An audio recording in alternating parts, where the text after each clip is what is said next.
As you make your way into the town, you guys get through the city gates, and just off in the distance, you see a guard approaching you rapidly. Right as he approaches you, he stops and says, "Adventurers, the mayor has asked me to find any able-bodied souls and to send them to assist him as soon as possible. The time is of the essence. Make haste, please." Oh, and what might the problem be here? Yeah, he's gone. Just gone? Yeah, before you could even finish speaking, he was just gone. Can I go after him? Yeah, roll me a dex check. 18. Nice. Yeah, he's just gone. You can't find him anywhere. What do you guys want to do now? Okay, well, we're a little worse for the wear, so I'd like to look for a tavern, maybe patch ourselves up a little bit. Yeah, let's do a little drinking. As you guys begin to search through the city streets, you find a city tavern, and you walk inside, and right as you get inside, you find yourself in the town hall. Wait, there's a tavern in the town hall? No, don't be ridiculous. So the mayor's attendant approaches you and says, "Right this way, please." All right, we'll go with the attendant.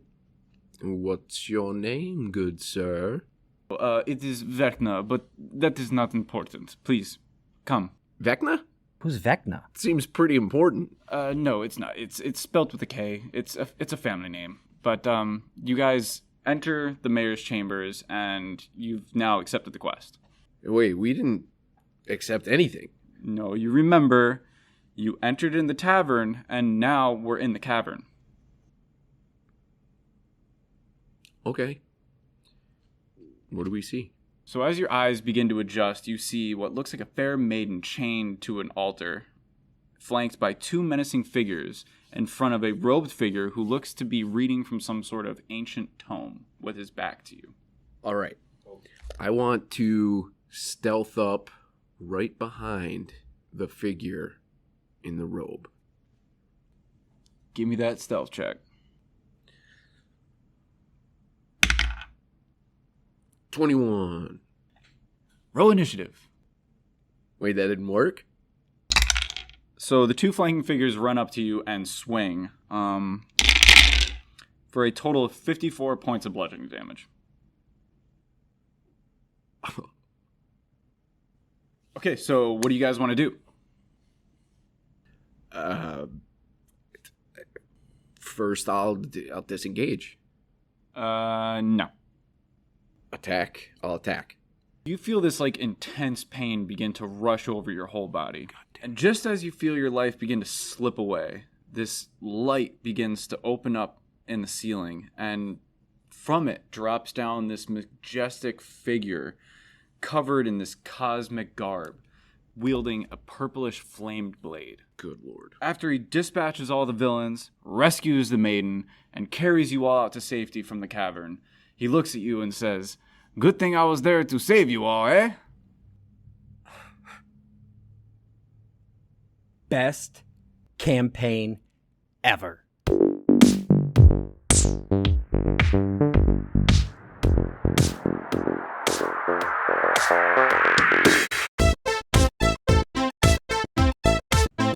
Hi, welcome to Basement Arcana's Behind the Screens. I'm Ben. I'm Hui, your not-so-average DM. And I'm Skip. And I say plethora instead of plethora. In today's episode, we're going to be discussing some of the things that DMs can do that players might not appreciate so much. So we can get started with, we can just kind of touch upon railroading. That's one of the things that really can kind of irritate players. I think we're going to do an entire episode on that, but just real quick, what is railroading and why don't players really like that? Just kind of a quick synopsis. It's like you're being forced. You have this whole world around you that you want to explore, Mm-hmm. and then you're just shoved in a direction. Yeah. Like it's a linear story. It's like right? force feeding. You have no choice, but you have to just take it in. You're like, okay, this is what we're doing. It's like a choose your own adventure, but all the chapters are continuous and there's not a choice whatsoever. Yeah. Gotcha. So So it's it's a kind book. of, it's like it's like a book. So it's just, I want to go off and do such and such, and then the DM is like, "No, you can't." And I hate books. Okay, I love books, but I hate when there's a They whole. put me to sleep. All right, so yeah, again, we're gonna try and do an entire episode Burn them all. just on railroading. So we're gonna talk about some of the other things, and I think one of the first All right, ones George Orwell. is I think some DMs can have the misconception that like it's them versus the players, the adversarial DM. So, what negative impacts does that have on the game, and how as a player might you kind of mitigate that, and how might you kind of prevent that from happening if you're the DM? It's kind of, I think as a player, there's a give and take between DM and player. For me, it's buy into the story that the DM's trying to put across. Because, I mean, no matter what, as a DM, your players are going to think you're out to get them. Okay. No matter what. So don't feed into that. But just follow your DM's stories. And I feel like this is getting to be like, we hate our players. This is what it sounds like. But we don't actually, intend you know it to what? be at all. You guys both play in my campaigns, and I'm ready for you guys to just tear me apart and just be like, this is what I hate about you. Yeah, Stop doing this. And I can't promise anything. I think it comes down to a lot of a personal type of level where like certain things you try to do and you as a player and you have so much passion to do it and you just roll really bad. And the DM's job is to reflect that role in the story. And when you kind of can, as a player, kind of just drop the ball on your rolls a couple times, it almost sets that playing field for an adversarial situation. Because as a DM, we have to, if you roll below a 10 and the check was a 10, and it happens over and over and over and over again. Or you're then rolling the D12. you're rolling, yeah. But it's I think though that there's just dick DMs out there that are just power hungry, they're if the player doesn't do what they want them to in a specific moment, they're going to punish them. And just real quick thing, think of it kind of like DMing as almost like a job. When you come to DM, you're coming to work. In a way, you don't bring stuff from home to work. And I can definitely tell there's DMs out there that have had a bad day. They still chose to come in instead of saying like, hey guys, tonight's not really my night. And they come in with that mentality that like, if they rub me the wrong way, man, I'm going to give it to them. And that's not to say you can't go out there and fuck with your players, because I said it on one of the other episodes. Like, you guys are fucked tonight. You guys don't even know.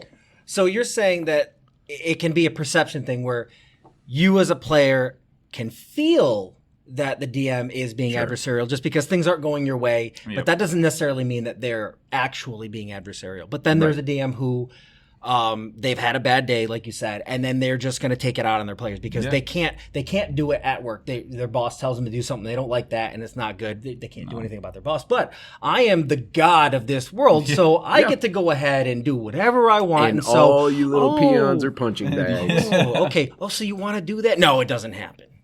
Or you want to, you're trying for a non-lethal. You killed him anyways. Kind of a thing. Sorry, sucks to suck. Yeah. You rolled a 21 for a non-lethal. Yeah, you still somehow managed to kill him. Okay. So, and I guess that kind of moves into the kind of God complex, because I mean, as a DM, you are either creating or if you're using a module, you're running the world. And so, I mean, I would assume that lends itself, at least the creative part, lends itself a little bit to pushing and pulling things around, making things happen the way you want them to, because, I mean, hopefully your DM wants a good outcome. So if there's going to be like a total party kill, just a wipe, that they might mitigate that, or they might allow you to wipe, but then you find that you're in a dungeon somewhere instead of a full kill. They put you in a dungeon so you have a chance to kind of move in from there. But that God complex, how can that kind of manifest itself in a negative way that players aren't going to appreciate? All of it. Yeah. All of it. All of it. And I'm the best DM that there ever was. Be more specific. And I'm telling you right now, I'm the best DM that there ever was, but don't believe it. These guys know for sure. So any hoozle, I think it definitely alters the decisions that people would normally make in their game, right? Mm-hmm. They're pulled back from the immersion. Mm-hmm. They know that they're if they don't do what the DM wants, then he's going to find a way to punish them somehow. Yeah. So they're like a little puppet on a string.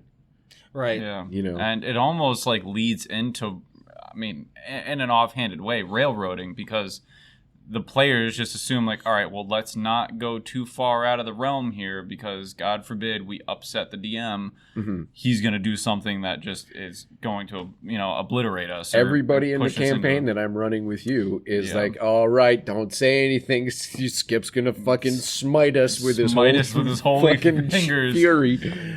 And it's like, dude, guys, I'm not out to get you. Mm-hmm. There are consequences to what you guys do, and if you roll a fucking D12 for an entire session, something is not gonna. I can't pay attention to what you're rolling, but I'm not. That's perfect example of me not out to get you. That's you fucking yourself over. So, I mean, it sounds like, at least in part, it's that removal of agency. Like overall, if you as a player feel like whatever you attempt or try to do, the DM is either going to just deny that outright, or they're going to just, you can do that, but the results are going to be whatever they decide. It doesn't matter necessarily. I think that's also you're gonna watch your players drop like flies. In the sense that they're just not going to come to your sessions anymore. Yeah, and that's really the last thing as a DM that you want, because I mean, we're DMing because we want. I'm DMing because I enjoy it. I love to see my players have a great time. I love to, create amazing scenarios for them. So it's difficult for me to really imagine that kind of situation. So you're a player in a game and you have an adversarial DM or a DM with a God complex. Generally speaking, you feel like you just don't have any agency. What do you think are the steps that you would take to kind of deal with that? Me personally, I would probably, just hang around after the session, speak with the DM personally, because you don't want to throw them under the bus or kind of like just jump out at them in front of everybody else. You don't like being told you're doing a shit job? Yeah, no. And you suck at what you're doing, and you probably shouldn't do it? I actually love it a lot, and I want it all the time. No, I'm a glutton for punishment. No, I mean, just really, if you really feel like this is the direction that it's leaning towards, and that's how you feel, then just, take a step back and, take a step back for the session, and afterwards, have a one-on-one with your DM and just ask them like, hey, this is how I feel. I just want to know if this is really what you're trying to do. If it's not, then, I understand, and how can we move on past this? I mean, it's just a matter of like, if you're playing Dungeons and Dragons, you're more or less probably playing it with really good friends of yours. And there's nothing wrong with approaching a good friend and just saying, hey, this is how I feel. Like, how can we move past this? And what can we do to fix it? Now, I've heard something from like other players, other people who put out content, is that, as a DM, you have to remember that it's a game for everyone. Like, everyone is playing the game. That's the whole point. There is that one particular role, the DM, which is very different from the players. But that, it's not your world, even though you've created it. Like, you've done it for the players. Yeah. And if you're not able to play with the other people, like, you're not going to be a DM for very long. How long do you think it's reasonable to kind of put up with that kind of stuff before it's just time to bounce out of that campaign? I don't think it's I think it's a personal thing. Like, if you sit down and you have a conversation with your DM and you're like, you get all your feelings off your chest, all your gripes and whatnot, and then there's no change, you can just be like, hey man, this isn't for me. I won't be playing anymore. Do you think you would go to a session, see what happens? If things didn't change, have another conversation? Do you think maybe give it 1 or 2 or 3 sessions? I'm a quitter. I'm a quitter. I'm a quitter. Bounce I'll just be like, yeah, I'm not playing anymore. I just don't feel like playing anymore. Yeah, I mean, it's not going to lead to anything good, both in your personal friendships as well as you kind of looking like we all have day-to-day stuff, and then like D&D is kind of your escape from that everyday stuff. So if you see going to D&D as like a this is going to be bad. Like, you know, it's just going to be another night and this and that. Like, you're not doing yourself a favor, and you're not doing your DM a favor now by showing up. So I think that's definitely like, that's the way you should go. Like, you shouldn't tolerate too much. But what about the player who this is their only social engagement? They don't have a large friend group. This is their friend group. You know, to that particular individual who just feels like, if I don't deal with this, I don't have any D&D, and bad D&D is better than no D&D. Well, try DMing your own campaign. Okay. Either that, or, you know, at that point, speak with your fellow players. You know, say, hey, can we all get to go? Yeah, like almost like a mutiny. A coup d'etat against the DM, you know. I mean, you don't want it to seem that way, but, you know, get together with a few of your friends and say, hey, do you guys want to kind of like maybe talk to the DM tonight? I mean, obviously the DM is your guy's friend probably, unless you're playing on like Roll20. You have no idea who these people are, in which case bounce to a different campaign into a Roll20 thing. But these are your friends. Like, obviously they're going to be, for the most part, communicable in the whole situation, and communication is a huge part of D&D. Yeah. So you would say if you do find yourself in a situation like that, like if you're a person who doesn't have a lot of options, there is an option. There is an option. You can go. Sure. I mean, I think it's just more comforting to play with people that you already know. But if your friend group if not working out, there is Roll20. You can find strangers. Yeah. If you have an LGS, you can potentially go down there and see if they have any games that are open. That's several years ago, before I started playing with you guys. I didn't have any D&D, and that's what I did. I just went to the LGS. I found out when they were playing a game. You know, it wasn't perfect. There was a lot of things that I had, some misgivings that I had about those campaigns, but you know, it was fun for a little while. And at a point when I just felt like it was a little bit too much, I kind of dipped out. It wasn't bad per se, but I just found, for me, what I found, and I think this kind of leads into the next thing, is I actually had a DM that just, I felt like they gave too much, and things were always just as big as they could possibly be. So what about like an overly accommodating DM, or maybe one that allows the players, or at least one of the players, to kind of run the campaign? They're just kind of always like, okay, yeah, whatever you guys want. How would that impact a game? Let's say you want to play like, you know, a nice fair game of D&D, and like one of the other players is just doing too much, or the DM is just kind of like, here's $1 million gold. And you're like, that's great, but now I don't have any reason to go get gold. I think it takes away a lot of the challenge. Mm-hmm. Yeah.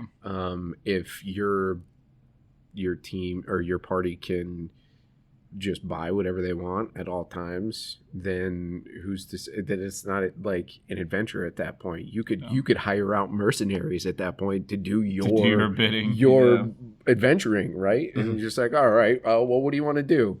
Well, Gary the Giant over there, he's pretty strong, so let's hire him to wipe out the goblin army over there, and then we'll just, you know, you don't maybe pay him in gold, but I got enough gold to buy whatever he wants. You know, I think it takes away agency in it as well.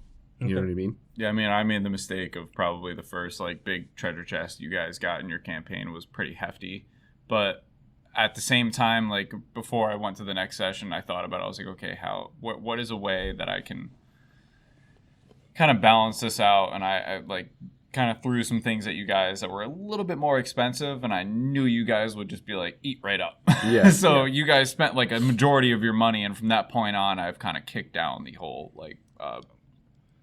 So there's one way to mitigate it is to entice. You know, I realize I gave you too much gold. I can entice you with some things, and that I know that you're going to buy. That are not game breaking by any means. Like, What about, because I know that one thing that a DM can do is accidentally give magical items or weapons that just break the campaign. At that point, like, oh, your level 3 character has a +4 weapon that also leaves a dot on it. damage over time, by the way. That's also a little bit of a part of being an unprepared DM. You know, you're not you weren't really thinking about it.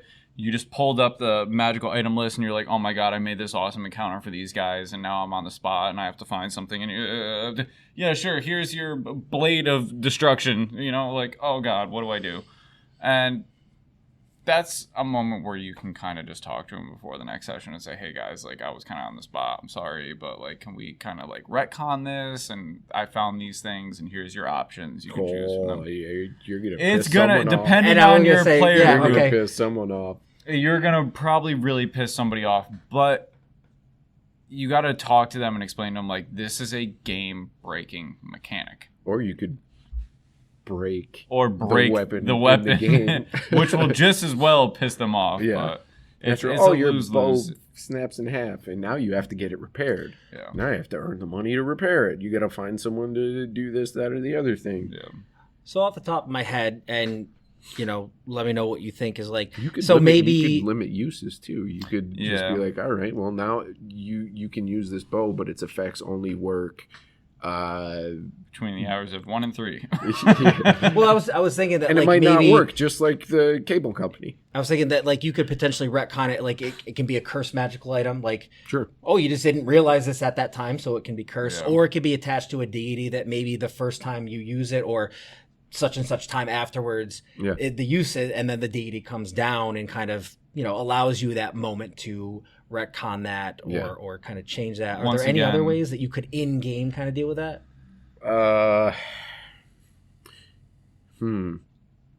Probably. I was thinking about something else. So okay, go. No, I mean, I think that what you were kind of touching on before and what you were saying is like the player may like be like, oh my god, I got this awesome item. And the DM knows, like, all right, I figured out something about this. Like, I made the mistake at the time. Like, they go to use it once, works fine, perfectly, great, awesome. They go to use it again, and something either happens with the item, it snaps, it cracks, it shambles, whatever it might be. And there's some sort of thing that they're going to have to do in order to either revive the charges per se, whereas it may have been an item that always did that effect, but now it's almost like think of it like in games where there's like common, magic, rare, legendary kind of deal. Like, you found this awesome item, but it's a common version of it, and it doesn't have the same full capability. I mean, at that point, it's just the player like getting super excited and then realizing like, oh, I kind of have like the janky version of this item. Yeah. And that kind of leads it into like, okay, the DM isn't going to get hamajang for it, because the player obviously jumped into a situation where I think sometimes it might be easier to retcon a homebrew weapon that's not necessarily play tested. And you can pull the players off to the side and be like, hey, listen, this is something I came up with, and we may need to adjust it for, play style. But luckily, like, I came up with a bow that every time you take a shot, you have a 25% chance of inflicting lightning damage. So you roll a d4, and on any d4, you hit it with lightning damage on top of whatever damage you've already done, and then the creature, whatever you hit with it, is stunned, and the next person has advantage on the attack. And after a while, I was like, fuck, what did I do? I don't think he's rolled a 4 on a d4 yet. Like, it's maybe been once. It's been a while. So I got lucky with that. It's you'll find it out over time. It's not something that can happen like right off the bat. If it was something that was game breaking, and he was rolling D4s all the time or something, which would just be pure luck at that point. But I mean, it's just that's how it's gonna work. All right. So in this next one, it kind of ties into something that can happen from a player, but I think it's kind of a back and forth. Is where there's a favorite, or that you're playing favorites, and I think that can also be kind of a perception. Is where we did talk about this in one of the episodes, which I don't know if it's out yet because things happened. But where you have the protagonist, which potentially could be a result of other players aren't engaging, and so you inadvertently create a protagonist because this person is doing stuff, and so you're going to look to them for things. But, what if you have a group of players who are all engaging, more or less equally, but everything seems to always go to or happen to or revolve around one particular player, and this is like a DM centered thing. How does that disrupt the campaign? And I mean, I guess by default you're always going to want to talk to your DM, but how do you think that will kind of affect the game, and what do you think you would do? I think it breeds that jealousy, like, oh, they're always getting this special treatment and all this attention. But it's, unless you have an overarching story that's dependent on the players gathering together to defeat one singular big bad in the end, I think what's going to happen is you're going to have moments, it may be extended moments, that you're going to focus on, Johnny Slick, the rogue, instead of, Marmee, the Duchess of Forest Nymphs. Something's got, I think what happens is, especially when people want to expand their stories as opposed to follow one big story, you can't have every story intertwine perfectly. I mean, building storylines into the homebrew or whatever world that you've made in the first place is hard enough. And when you start trying to like cross people's storylines to build this like immaculate backstory that puts 2 to 3 players together in their backstory, is like, that's just a whole nother world by itself. But I mean, you typically, the way I like to do it is, personally, I will pick one player character and kind of build on their backstory for a little bit, and then things may kind of die off with what's going on in the world at the time that correlates to their backstory, and then kind of move to another player and do that. But you're always going to have a player that's like, I want it to be about my backstory at all times, and this is how I want it. And that can be difficult from both everybody else's playing standpoint and a DM standpoint. But I mean, I think both Skip and I have the issue where we're both DMs, and we both obviously have a very,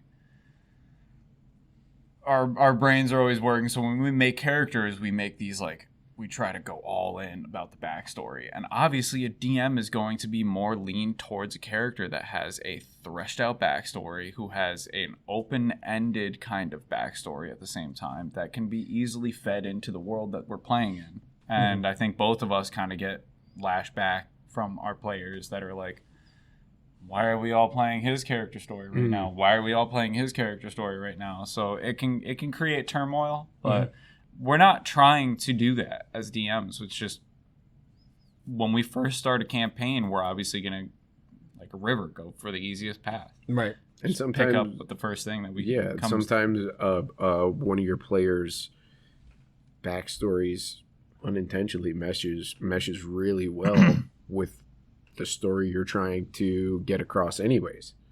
I think it goes back to players and DMs having a little bit of give and take. I think on either side, people are going to be doing what you don't like. You're going to find yourself in a situation where you're going to be like, I can't believe the fucking DM did that. He hates us. And it might be true. Your DM might just be out to smite everybody, but I highly doubt it. No.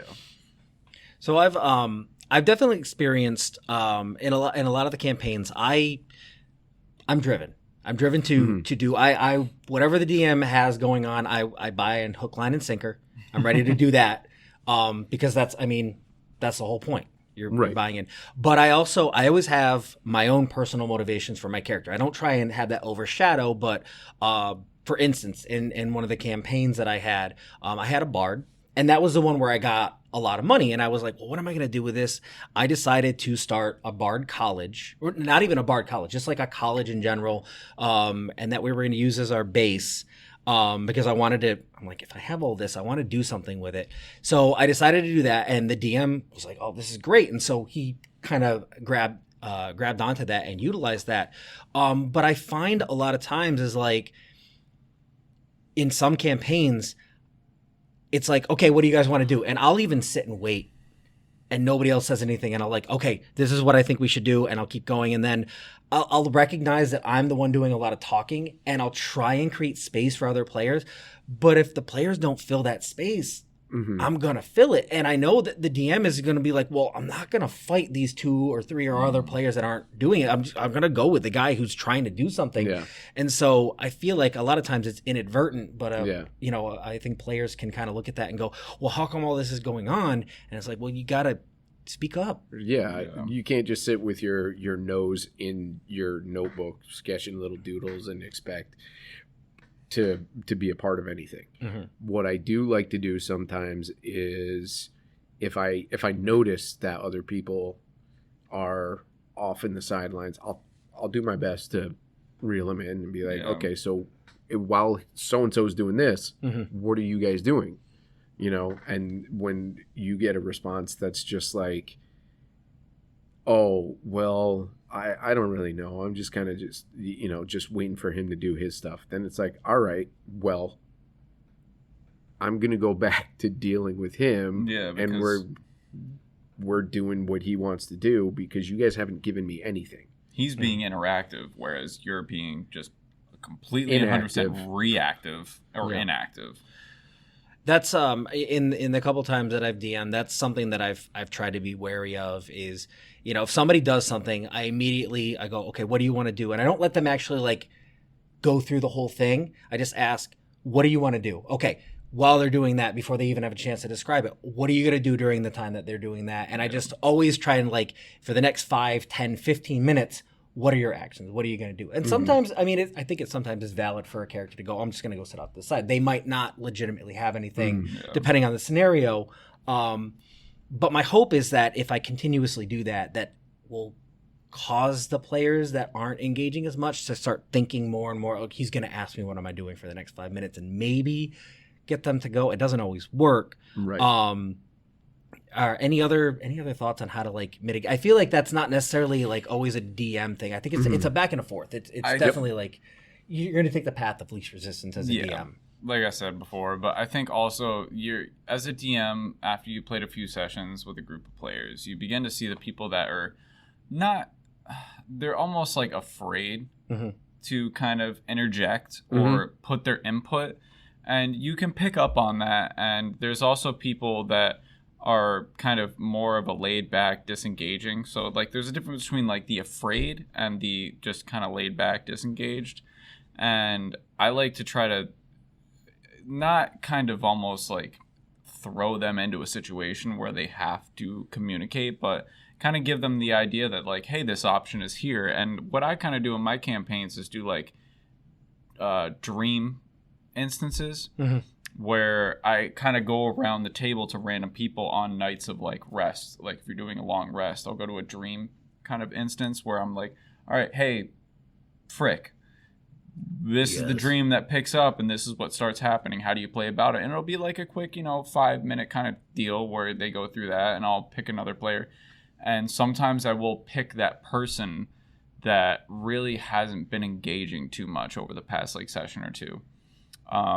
And see how they react about that. I mean, if they're clearly just kind of like a laid back, more reserved reaction type player, then I can kind of definitely pick that up in that kind of dream instance. Because if they're just like, I don't know, what is the thing that's attacking me or in my dream do, and kind of withdraw, I'm not going to push them into a situation where they have to be. Because if they've been showing up every time, they seem to be having fun, then that's just the kind of player they want to be. You don't want to push them out of their comfort zone. Single them out, or single them out. But this is my way of getting other players involved and also kind of getting a better feel of how they want to play the game. Do you think? I feel like we're kind of diving more into like what a DM would need from a player, which I still think is valid. I don't think we have to like adhere to the topic. Do you think there's any out of game things that you could do, because that gives you a clearer head, to kind of get an understanding of why your players might feel like you're playing favorites, and or try and pull them in? I think you can, after a session, be like, you guys enjoy that? Mm-hmm. Is there like what didn't you like about it? Mm-hmm. Like I feel like any session we have, people are chattering afterwards. Any session we've played, people are chattering and they're like, oh my god, I can't believe this person or that person or the fucking horses. Yeah, but I mean, I always try to make it a point to be like, hey, what did you guys like? Almost like what was your pros from the night? What were your cons? Like, obviously, as a DM, I want to make you guys have fun. So tell me what you didn't like about tonight. Fun, god damn it. And what you did like about tonight. Okay. And that's a great way that's a great way to really build a player DM interaction. Mm-hmm. It's just, what did you get? What was your pros from the night and what were your cons from the night? Sit at the table for an extra 5 minutes afterwards. It doesn't need to be an extensive 30-minute conversation between what did you like and what you didn't like. Just, hey, what were your highlights from the night? What were your negatives from the night? Okay. I don't think there's inherently either like there's not really too many intentionally bad DMs, I would imagine. Mm-hmm. You know what I mean? I'm sure there's people out there who they're just terrible. And when you bring a suggestion to them, one of the two things is going to happen. They're going to take your suggestions and be like, oh yeah, well maybe I could make these changes, or there's going to be that God complex DM who's like, well, this is my world, and this is my world, and you guys just live here. And because you question me about it, now you may or may not die in the next session. You know. Yeah. I mean, I've definitely played a campaign where I've had the DM go, "Are you sure?" And I'm just defiant, like 100%. I want to do exactly that thing, regardless of the warning that you're giving me now, because. I mean, at some points, I think I've mentioned like being put in an inescapable box where like you're in a scenario and you keep trying and trying and trying, and it's like nothing that you do there's no hints given, there's nothing. You're just sitting there like, okay, I'll just wait for you to be done with whatever you need to get out of your system. Complex situation that you're trying to set up right now. Yeah, and there's your DMPC Deus Ex Machina dropping. And yes, I would say that would be the extreme of a favorite. Of playing favorites is that you favorite yourself. You're favoring yourself in that moment. I've definitely had DMPCs come in and just like, I mean, it just yanks away agency.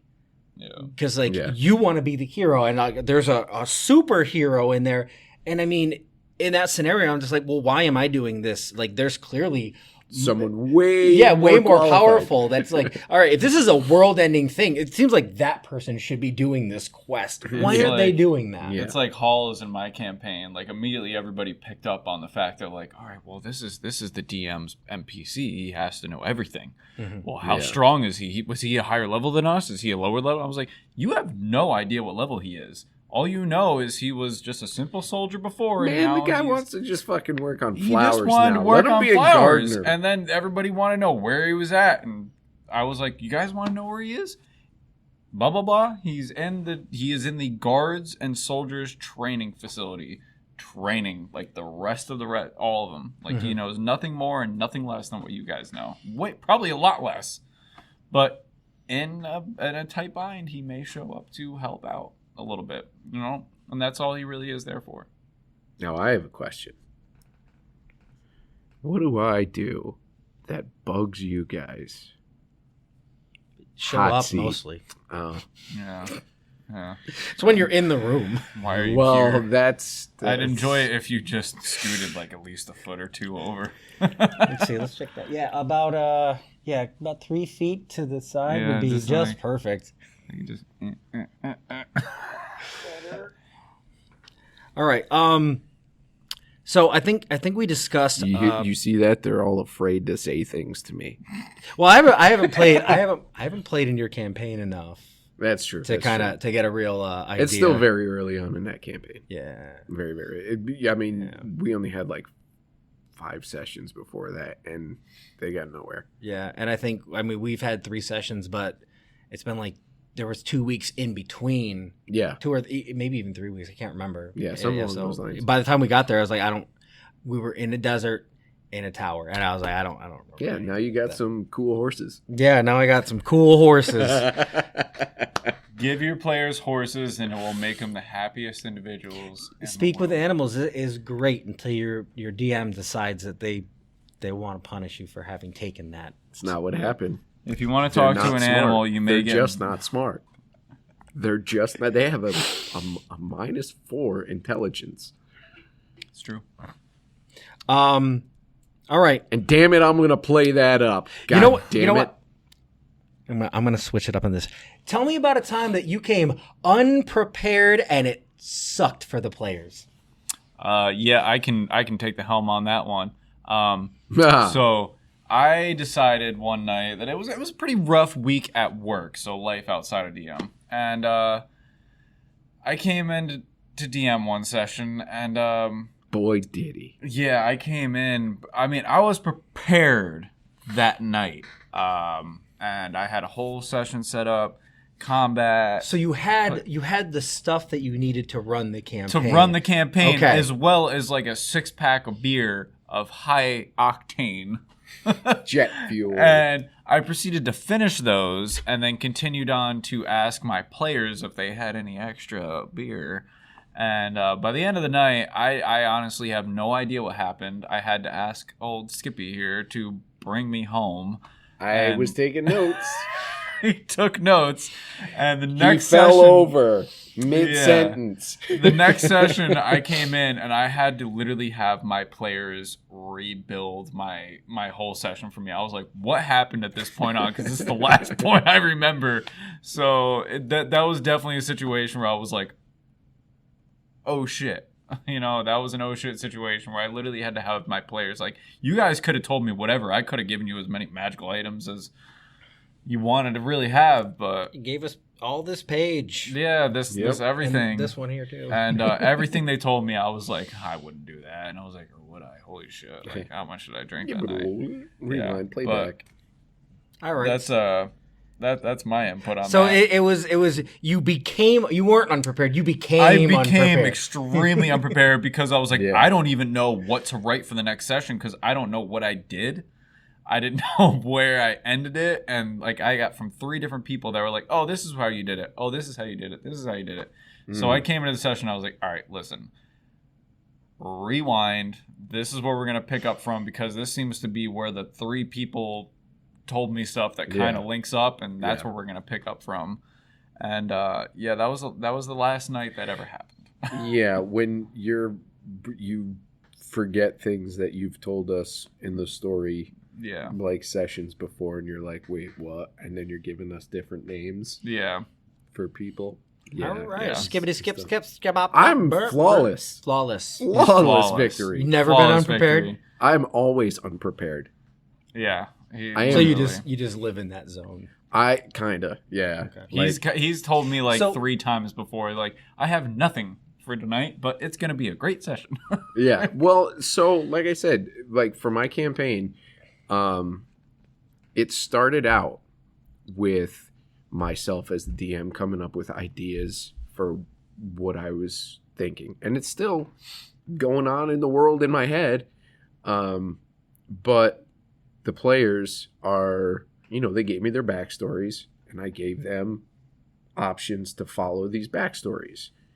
Took a little while. We had Deucalion's backstory. He's a haunted one. He's literally possessed by globs of demon that shoot out of his mouth and I vomit times, darkness and demons.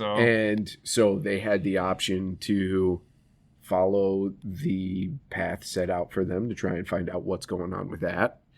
One of my other players was wrongly imprisoned and kept there. And he gets out and he wants to find his wife and child. We could have went that way. They didn't. And we have another player who's pretty much his entire race is a refugee from a different realm. Mm-hmm. And now the people chasing them, the creatures chasing them, have seemed to seep into the world that they're in, and they started to follow up on that. And I've said it before, they stole eyes out of an ancient temple statue. Nothing to do with that. Were cursed, and in the midst of trying to remedy the curse, Deucalion passed. About 5 sessions now, and they're still working on it to get me back alive. They're good. They're good. They're great. They're good at what they do. I have 2 characters on backup. It's all back good. To the point. I kind of, at this point, it's letting them do what they want. Yeah. You know, You're not making a favorite, because you could make a favorite, but like, so I have an idea of what I want to happen in the scenarios, right? And it, you know, you plan, and the best way to make God laugh is to have a plan. That old adage. They never follow through with the plan. Like, they, without some sort of ham-fisted little railroading tactic, which sometimes pays off. Sometimes you have to railroad to get them back on track. Yeah. That my preparedness is minimal, because at this point I just let them do. They're playing their own adventure. So in your case, you're not unprepared by virtue of just being unprepared. You are not bothering to prepare anything because they're not going to do what it is that I have prepared anyways. So why waste the time? When you have this chaotic of a player group, yeah, it's better to just sometimes leave it a little bit more open. But that's not to say, like I said, I don't have things going on in my head. Yeah. But now they're trying to bring him back to life. Right? They've got this short window to be able to bring his character back to life. So now we're focusing on that, right? And they're supposed the group together. Yeah, they're supposed to get from point A to point B, and it's been 3 sessions, and they're halfway there. And it's like, all right, well, now I don't really have anything to do until you guys get to where you need to fucking get. Get there. So the last thing I have on here is you got a DM and players that are out of sync. So you got a player base that wants to do combat, and you got a DM that wants to tell a story, or vice versa. What do you think? Because I think at the end of the day, if a player has an issue with a DM, the only thing that they can do is to approach the DM or talk with the other players and approach as a group. So from the DM standpoint, you're insisting on, telling stories, and they want to do combat. Where do you have to find that middle ground? Like, how do you kind of like, yeah. That there's so we've been in campaigns where there's shit. I think I remember 6 sessions in a row we didn't even look at an enemy. Yeah, and there was probably minimal like skill checks as well. Yeah, and that's fine if you're just trying to storytell the entire time, right? But it's not very engaging when you're trying to be a player in a game. It's like you're trying to play Final Fantasy and all you're doing is reading hitting A on text the entire time. It's like, I don't want to play this fucking game anymore. Right. I'm tired of reading. What game was it? It was like Persona 5 or something like that. It was like the intro, and I fell asleep mid intro to the game, and I don't want that to be a player situation where we're at here. I think, like, for my campaign, I like to sprinkle in a little bit of combat for each session, whether it's like a drastic combat that may take up half to a whole session, if not just like a little, like honey badgers attack from nowhere. What? You never know. Yeah, they do. They do. And if not that, then like if you're trying to get into a bit more of like a story-based kind of portion of your campaign, get like build up something. I don't know how else to explain it besides like a Just a lot of skill checks. Yeah, a lot of skill checks. Like I've had them. They had to go through this like they were almost like in a chase in a way, and you were going through a pretty difficult portion of a forest where you had to continually make like group checks and had to build on the other one. Like if you succeed, the next person down in the line will have advantage. You have to succeed on at least 4 out of 5 out of however many in order to succeed on the entire skill check. And it was a series of skill checks, and you had to explain to me how what you did using this spell or feature or whatever it might be increases your chances of making it through the forest. And that just gets everybody engaged. And I've seen you guys during that one where you were trying to get out after you fought the first occultists. Like everybody was like, oh, well, I'm going to do this. And it was like super exciting for everybody. Yeah. And it had nothing to do with combat. Nothing at all to do with combat. But it was like a series of really exciting skill checks that everybody had to like. Yeah, it doesn't always have to be combat. You pepper in a combat scenario. Yeah, sometimes it's nice to pepper in those combats and those skill checks. But I think a good thing to do is to either end with some sort of encounter or start with some sort of encounter. Yeah. That way you've got a little bit of a something to look forward to. Like, oh yeah, we're going to fight such and such, or oh shit, I forgot we're going to meet the super wizard in the tower. I wonder if he's gonna do this, that, or the other thing. You know, maybe you got to sneak into his tower and. Yeah. And to clarify, encounter doesn't always mean combat. Yeah, I think some people fall into that trap. It's like an encounter. Oh, that means combat. It's like yeah, any encounter can lead to combat. But and if you do it right too, sometimes some of the RP is the most exciting. It can be the most exciting stuff. Had a scenario set up where it was originally going to be combat in your campaign, and you guys actually talked your way out of it. Like, just like I'm going to talk my way out of that. The next scenario that's happening. I'm definitely talking us out of that. I mean, you guys have avoided speak with animals to giant a combat situation based on just the way you went, moved, and did your things. I was like, all right, well, I spent like 25 minutes setting this up, but it's all good. We're moving on. You know, it's gonna happen. But I mean, DMs and players being out of sync is always gonna happen. You can't fix that. You can't really plan for it.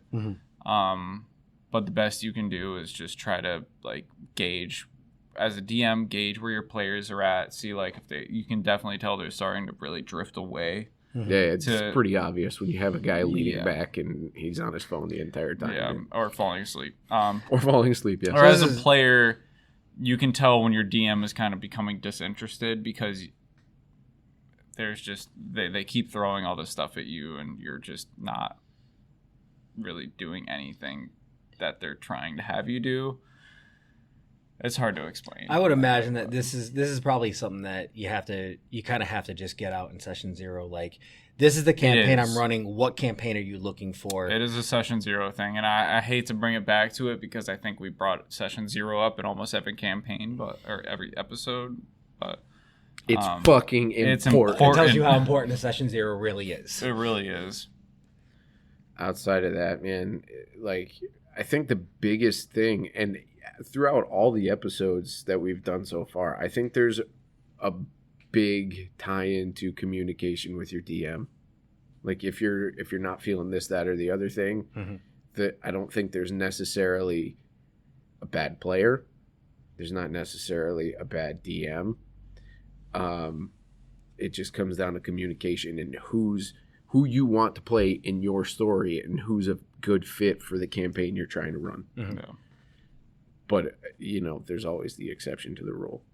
Some people just want to watch the world burn. Burn. I do feel like I've definitely had a DM where, I mean, the laundry list of things that you would not want a DM to do, it just happened. And I put up with it for a long time. And it was just exceptionally frustrating. I just dipped out of the campaign. You got to do what you got to do. Talk to him about it first. I didn't. There's And part of it is that this particular individual, I play Magic, and so I already experienced. Oh, the I person. already experienced some of the negative qualities in Magic, and I had spoken up about them in this particular time. I just didn't feel worth it to me. I was just like, I'm not going to get to play D&D at this point. That's totally your choice. Yeah, as a player. You should talk to your DM. That wasn't necessarily the best on my part there. So I guess to kind of wrap this up, and again, it's communication. I think that's the key point. Is you gotta, as a player, you don't have any power, as opposed to like a DM dealing with players that aren't exhibiting desirable behaviors. There's in-game things that you can do to kind of help, pull in a disengaged player or deal with things. But as a player, all you have is that kind of out of game acknowledgement. Like, I feel this way about this. Have that kind of conversation. What advice would you give to a new DM to help them kind of recognize or avoid ending up in some of these traps? Because I feel like it can be really easy, especially as a new DM, to not realize that you're kind of being a dick. Observe. Like, just look at your players. If you don't see your players engaging or want to engage, you don't see excitement, you're not doing something right. Yeah. And and that's just your job as a DM to take some time after the session and say, hey guys, what am I doing wrong? What can I do to get you guys more engaged? And I mean, it's all it takes. It really is. Like Skip said, communication. That, and I live in the world of my players giving me shit all the time, like just intentionally to push my buttons. But they're also like, all right, don't get him mad. He's gonna That's kill gonna us. piss your DM off even more. And then I have a really good Scorpion accent, by the way, so I think it's gonna work. That's out. good. No, that's awesome. Like practicing that. You die. That was actually. I wish you guys could see that. That was a nat 1. So no. Yeah. So you don't die. He dies. The DM is over. Next DM take his place. But you can. They'll give you in their own way. They'll give you feedback. Yeah. Your players will give you feedback. So there are hints. Yeah. Pay attention. Yeah. Because you might, especially if you feel Actions. uncomfortable, like being confrontational. There are hints that you can kind of pick up on and just see your players, and then maybe just play with some of the things. I'll tell you what. Yeah. Passive aggressive remarks are there. Yeah. They are there, and they may be passive aggressive, but man, they're loud. Yeah. They are loud. They come in with bells on. And you're like, oh, well, I suck at what I do, and they hate me, and you spiral into a fucking sad DM hole until next session, and then you're like, all right, am I good now? Look, you're good enough, you're smart enough, and doggone it, people like you. Yes, you got to remember that. They do. And if you get that reference, awesome. Yes. All right. Any final thoughts? Take care of yourself. Yeah. And each other. And communicate. Jerry. So it's a game at the end of the day, and the point of a game is to have fun for the most part. I mean, sometimes it can be a struggle, but I think sometimes that can make it more fun if you have a little bit of a struggle here and there, and maybe sometimes things aren't working out. But yeah. So thanks for joining us. Remember to like, share, subscribe, whatever you need to do on whatever platform you're listening to and or watching this on. Yeah. Yes. We appreciate it. Great. Yeah, we do. Eventually we'll have some sort of links that you can click on, but right now go to Basement Arcana on Instagram, basement_Arcana, and Facebook as well. What else do we have? I mean, we're gonna put this up on Spotify, Anchor. Yeah. Oh yeah. Anchor. So Anchor will probably send it out to just about everything. We're gonna try once we get an idea. We're gonna start clipping stuff up, putting those out on Instagram, doing little TikToks. If you like the skits, let us know if you like the skits, because we could do a ton more of those. Yeah. Yeah. Also, I am working on a potential giveaway for, I'm gonna say next week, but that will just be the following show. Yeah. Pay attention. Stay tuned for giveaways. Keep your eyes on the ball. Keep your balls on the prize. Or the dice on the eyes. Or eyes on the dice. Snake eyes. Balls. We'll cut out somewhere.